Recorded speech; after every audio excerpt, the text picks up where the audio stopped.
We make a living by what we earn, but we make lives by what we give. These were the words of the Prime Minister Winston Churchill.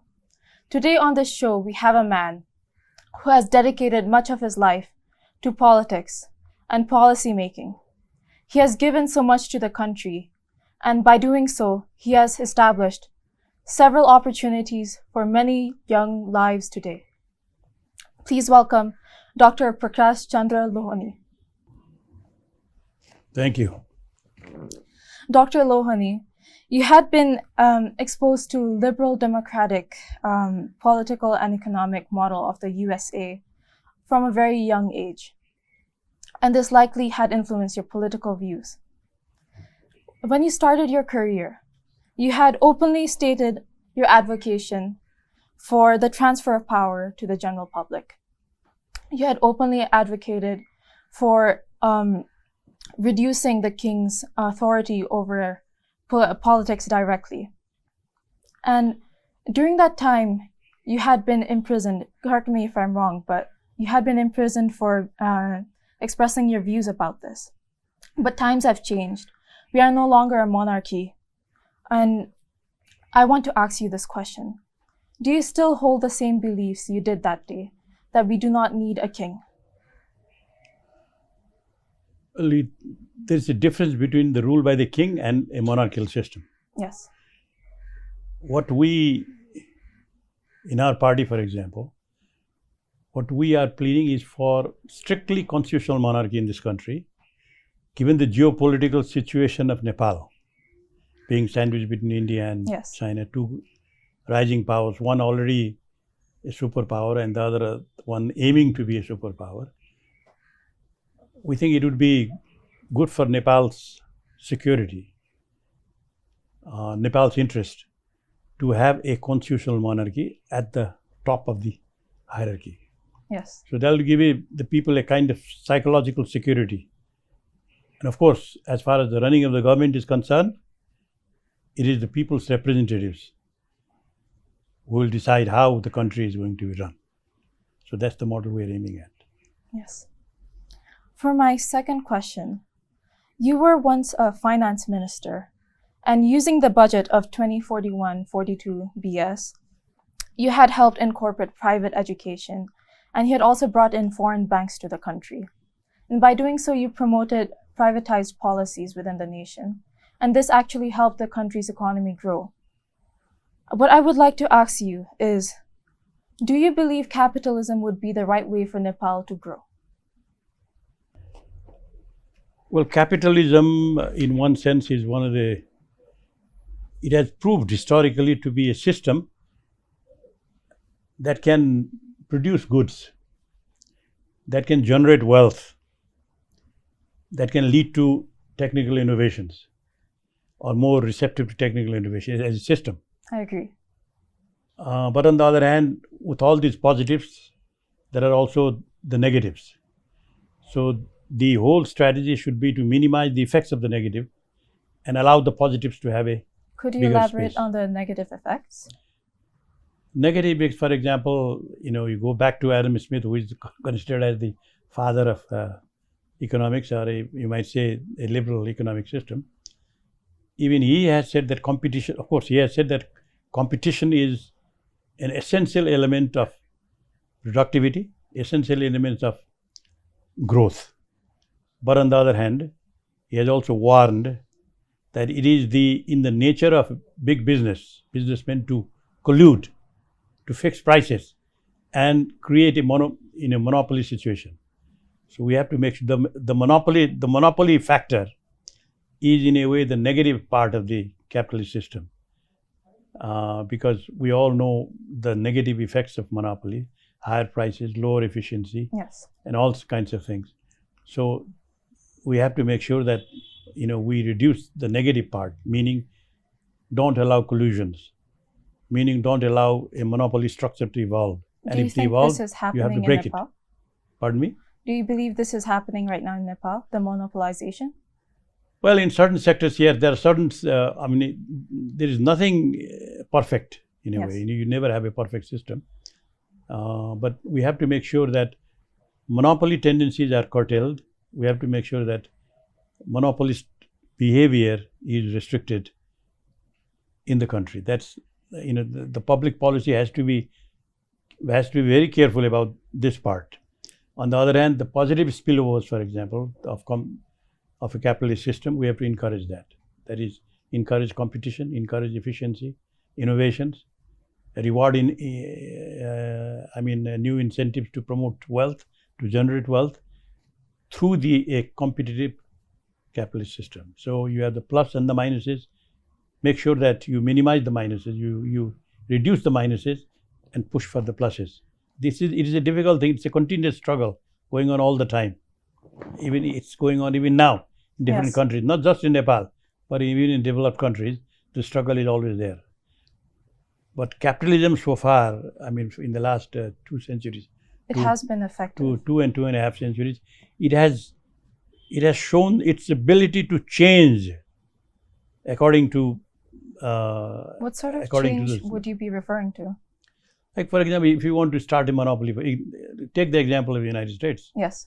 At one time, the whole system was moving towards towards monopoly. But then you have a progressive era where you started breaking trust, breaking big companies, and you start an era of so that competition is encouraged. Yes. So in a way, it's a struggle that's continuing even now, because there will be lobbies, for example.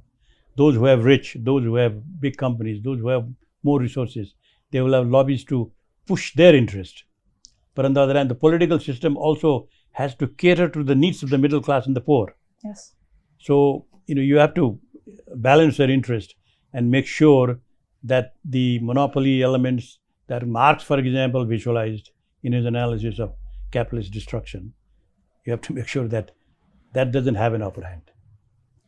On that topic, I would like to ask you about the impact of transnational corporations, big brand names like Nestle, for example, or Shell. They are known to exploit underdeveloped nations. Do you believe that Nepal could be vulnerable to the exploitation of these big corporations if they try to come to perhaps expand their brands in Nepal? You can answer this question at 2 levels. For example, the first one is corporations are there to make profit, number one. Why are they coming to developing countries? Because the wages are cheap, and they think they can make more profit by outsourcing, for example. Yes, of course. And the objective of the corporation is to make profit. That's one definition. Of course, that's also changing, but basically, the corporation is there because it wants to maximize shareholders' values of the shares. The other option also is, the other thinking that's coming is not just the shareholders' value, but the stakeholders' value. There are stakeholders. When a corporation establishes a plant, for example, in any country, then there are workers, the laborers of that country, the skilled people of that country, and so there are a lot of stakeholders other than the shareholders that own the company.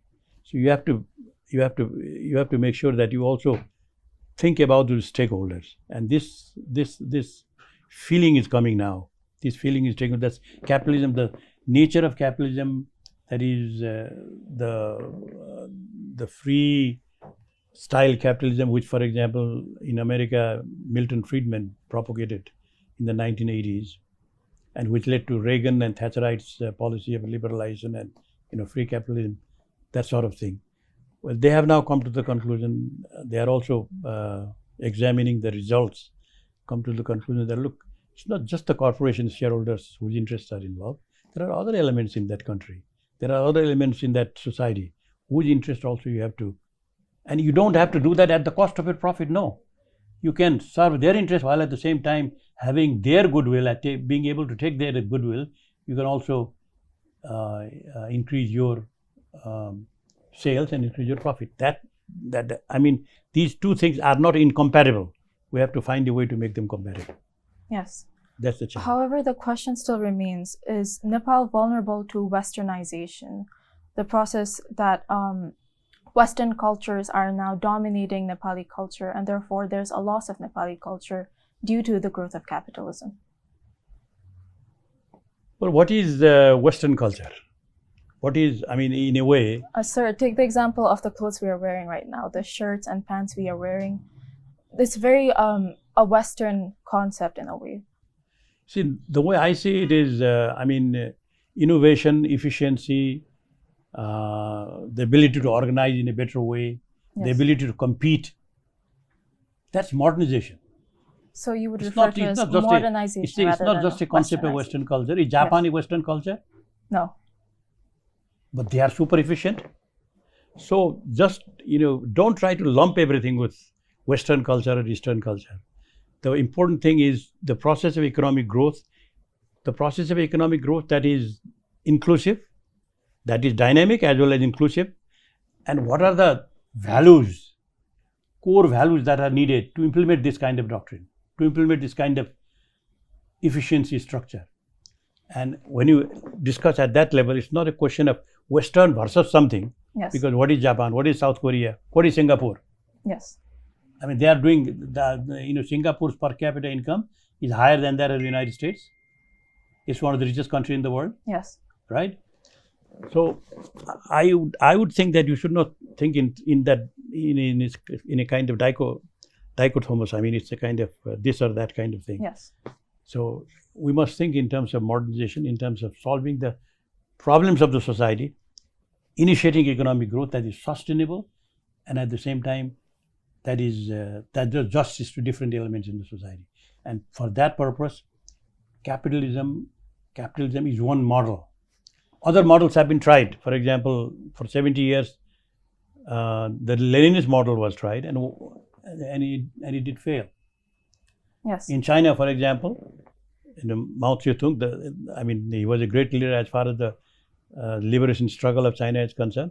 But when it came to transforming that political power into economic efficiency, into economic growth, yes, you needed Deng, who followed many of the concepts that you'd call as Western. So, sir, this reminds me of something. I don't want to put these things in terms of two. This reminds me of something Karl Marx once said. Pardon me? He said that capitalism may be bad, however, it is necessary in order for a proper revolution to happen, so that a proper socialist communist society can occur after capitalism. Would you say capitalism should be just a phase? Marx, great thinker, of course. He, in a way, revolutionized our thinking. But on the other hand, his whole approach was linear. That is, from feudalism, you come to capitalism. Yes. And when you have capitalism, you have the workers and the, and they revolve. The capitalist and the mechanism. The struggle is bound to happen. And when the struggle happen, then after that struggle comes a new age. Of course, Marx doesn't define what that new age is or how the system runs. It is not defined in Marxian analysis. But he says, well, from one stage to another, it's a kind of a linear thing. But I doubt if that is the case. I mean, the world hasn't moved in a linear way. Yes. So his whole analysis it's very much deterministic. Deterministic in the sense from 1, from 2, from 3, from 1, 2, 3. That's it. Capitalism, Marxism argues often that capitalism is the source of all evil in society. And that clearly is wrong. That is deterministic. There's other factors like gender disparities, for example. No, basically what he's saying is, he has his own, economic logic, of course, is there. But basically what he's saying is, from stage 1, you go to capitalism, stage 2, and the capitalism as a system has its own contradiction. And that part, in many ways, is true. But then capitalism also has evolved techniques and methods. And the political system, whether it is democratic or non-democratic, they have so far managed to minimize those or control those contradictions, while at the same time encouraging the process of growth that is implicit in the capitalist doctrine. Right? Yes. That being said, I heard this really interesting story when I was browsing online.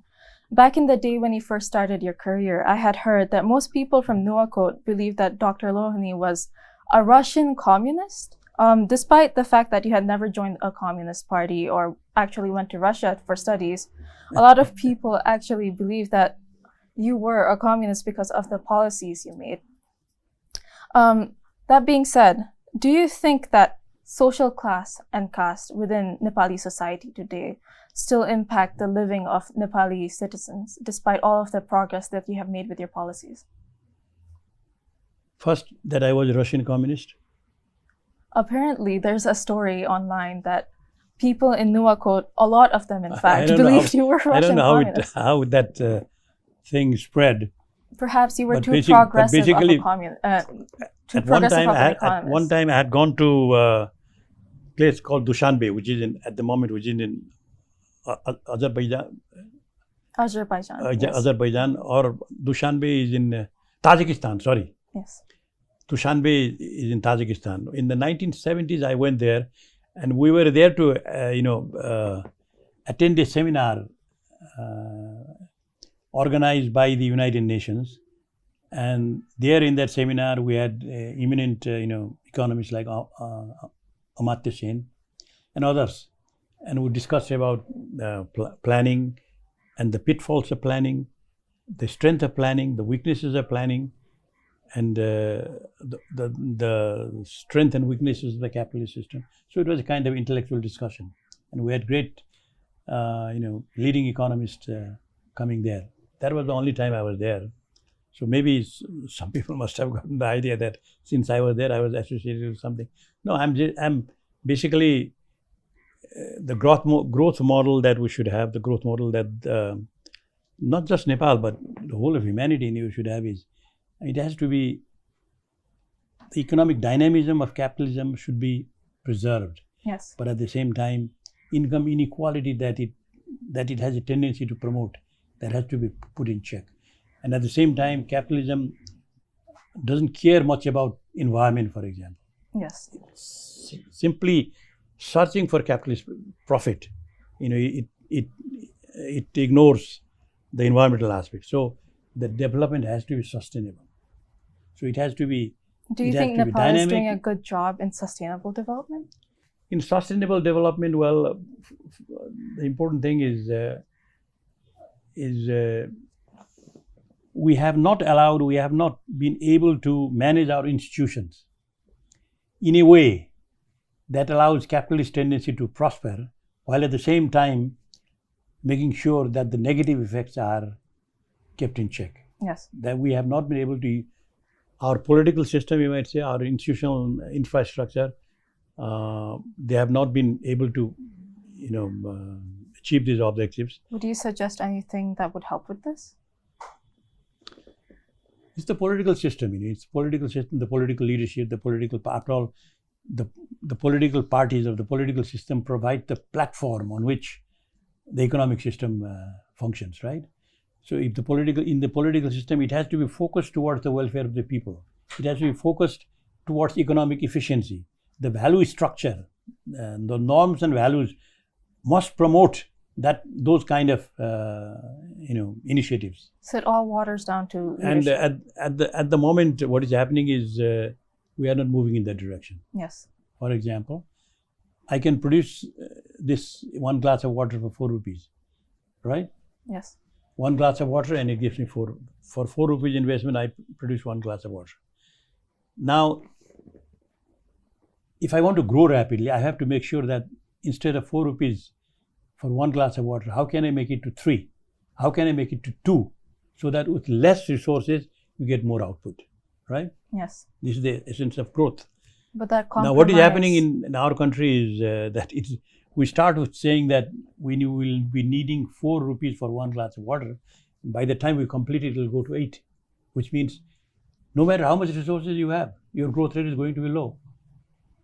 Why is this happening? Because resources are being misused. Yes. Because there is corruption. Because there is the political class has not been able to see its implications, see its negative implications. That's the problem. And when people, and sooner or later people will start feeling it, because a class that thrives on corruption is going to be rich, right? Yes. It's going to be rich, and people in today's age of internet and all that, people will immediately see, well, look, our resources are being wasted to enrich a few. To enrich a few at the cost of the many.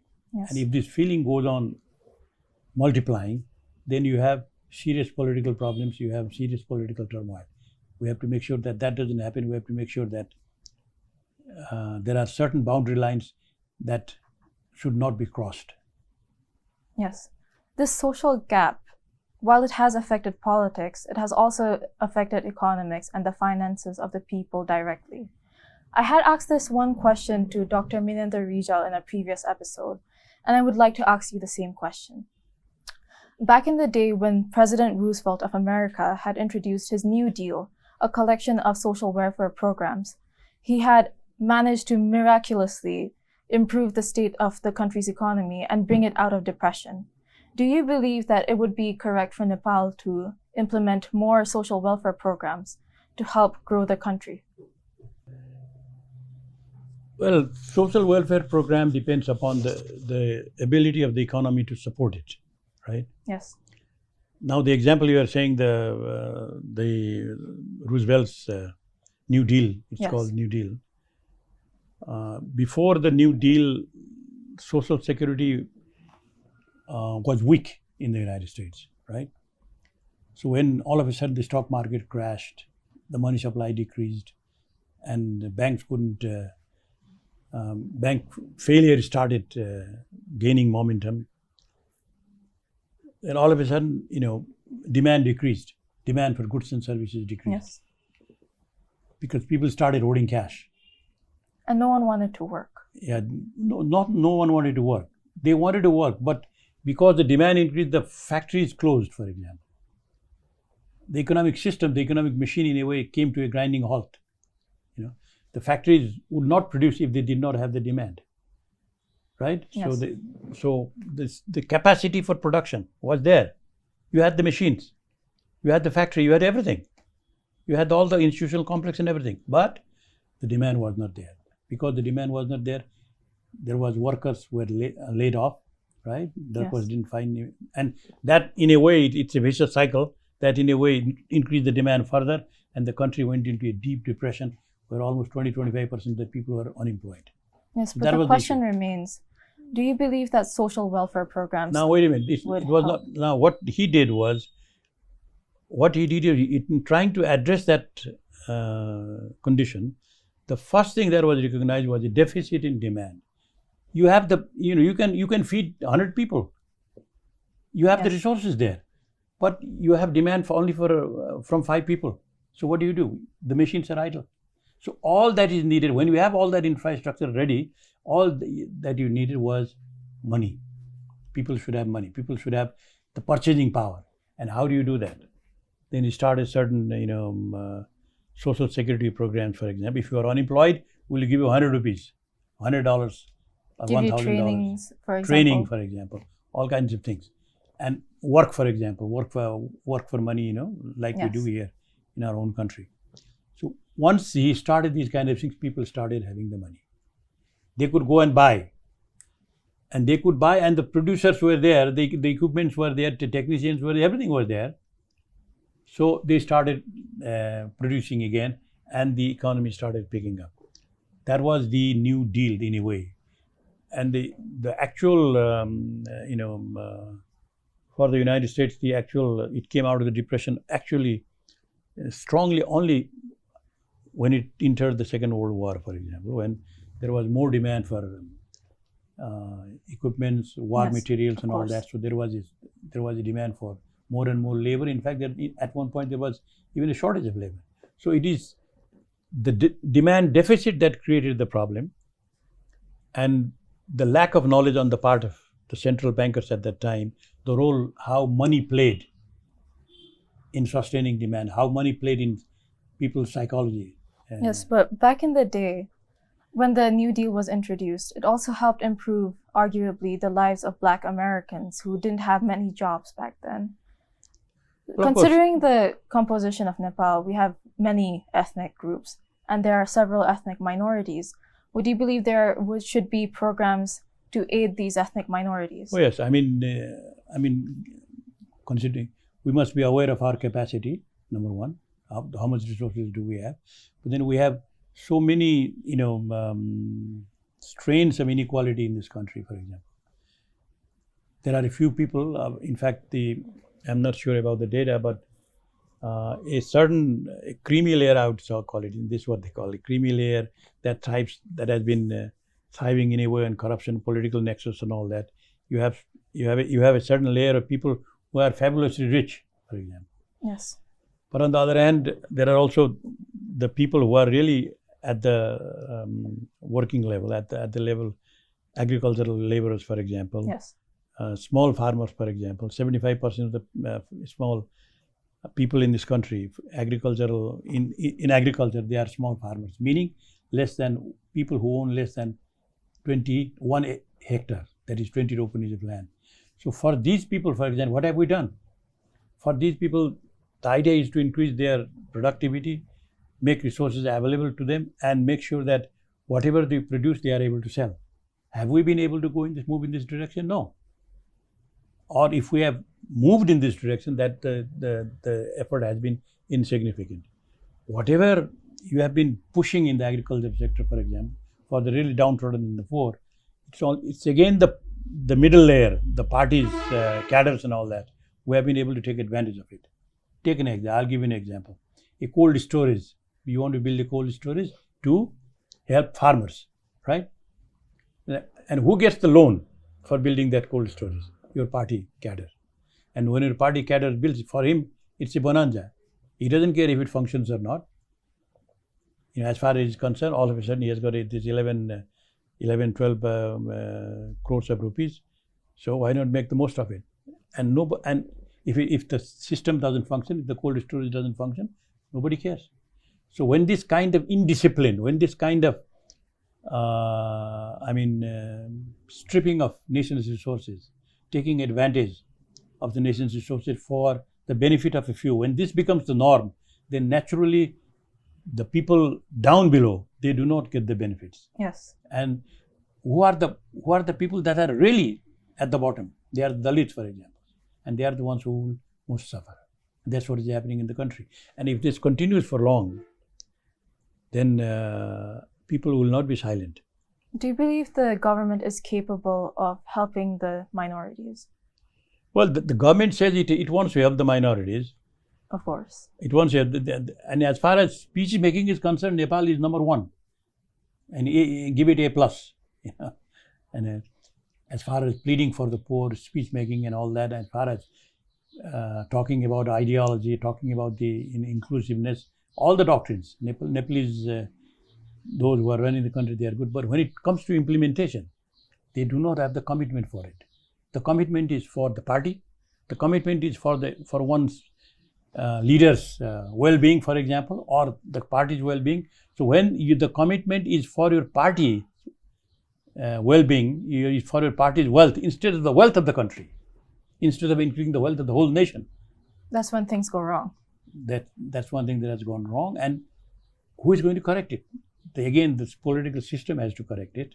The politicians have to correct it. The political parties have to correct it. And you have to make sure that, look, if we don't shape up, we'll be shipped out. Has there been any improvements lately, though? Would you believe there's any improvements in governance? No, I haven't. In fact, we have now Oli's parties, and not Oli's parties, the UML and the Nepali Congress, right? Yes. Nepali Congress, and they have said we'll provide stability and all that. Let's see. We have hope as well as a serious doubt, because during the time they were in government, they have been in the government alternating, including the Maoist. The three parties have been alternating. They have been in government turn by turn, and during this period, major scandals have taken place in this country. Economic scandals, theft, embezzlement, right? Embezzlement. Yeah, embezzlement. For example, if you want to, after all, corruption also has to be unbundled. Yes. What do you mean corruption? There are so many types of corruption. Yes. For example, if this costs 5 rupees, and when if you are the decision maker, and if you say I'm going to pay 10 rupees for it, then it's state embezzlement. You're stealing state's money. Yes. Right. These kind of things have been, have happened so often that now these two parties are there. How will they use their strength? Yes. For what purpose will they use their strength? Will they use it for protecting these people who have swindled the country, or will they use it to book them? Help the people who have been exploited. Will they use their power, political power, to really take them to task? Well, it's no big news that the public certainly is enraged by the instability in our governance currently. Public is what? The public is enraged. Many of the youths express their discomfort with the way our government has been unstable. There's this popular quote that's going around lately: 15 prime ministers in 16 years. And even now, the government is not stable, I'll tell you. Because how can you have a stable government when it is already announced that Mr. Gole will be there for 2 years? Considering this, it is instability within the so-called stability. Yes, considering this instability in our nation, would you say that there could possibly be a sort of rebellion or a large protest at risk? The protests are coming. The protests are happening in so many different small ways. The protests are happening. And if this trend of misusing government resources, ignoring the interests of the people, and really taking an attitude that the whole country is your fiefdom, this is what I call new feudalism. If you maintain this kind of attitude, this becomes your value structure in politics, then sooner or later we'll have an explosion here also. Let's hope that doesn't happen. But do you have any message for our viewers, the future leaders, the youth? Well, youth of this country, this is a sad thing that even over 100,000 people, young men who have graduated 10+2 and all that, people who have spent so much money for their education, they are going abroad. We are losing our young people. In a way, what they are saying by going in such a large number is, look, we don't have faith in the leadership of the country. We don't have faith that you will help us grow inside this country. You will help us find good work inside this country. We don't have faith in your ability. This is the message that they're giving. And if this politics is to survive, the present politics is to survive, the political leaders in this country must give the other message, which is we are determined and we are able to find a stable, find a productive life for you inside Nepal itself. That is the message that they have to convey. And I haven't seen that tendency. I haven't seen that message coming. I haven't seen the actions in that direction. But since the government has been there for only 1 month, let's hope it moves in a positive direction. But my only concern, my only fear is if both parties, if they join hands to protect those people inside their party that are corrupt, that have exploited this country, but they happen to be close to the leaders. Yes. If they are to be protected by using that political capital, then it will be a disaster. Yes. So in other words, let's just stay hopeful. Yeah, I think we must, after all, this country, nobody from outside is going to build this country. It is we alone who can build this country. Yes. If there are problems, we have to raise it. If there are problems, they don't hear, we'll have to shout. Yes. And even if they don't hear, then we'll have to march on the streets. But it is we who have to work. And it is only we who can build this country, not money and foreign aid coming from other countries. Because no matter how much money you receive from other countries, if you don't have the honesty, integrity, character to use those resources for the benefit of your people, then everything is a waste. Oh, those words were very insightful, sir. And now that we have come to the end of the episode, I would like to give you a small token of appreciation. Thank you.